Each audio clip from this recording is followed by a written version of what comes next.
pwede akong maging sarili ko lang. At tanggap mo ako. Yun yata yung rason kung bakit nahulog yata yung loob ko sa'yo eh.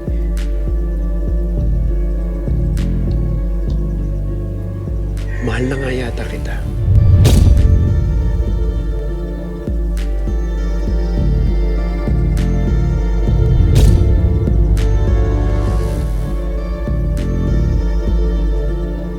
Ano yun? Pumapayag ka na na maging tayo? Oo na nga.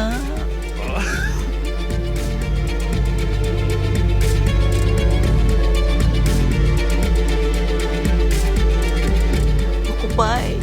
Bukupay. Bukupay. Bukupay. Bukupay.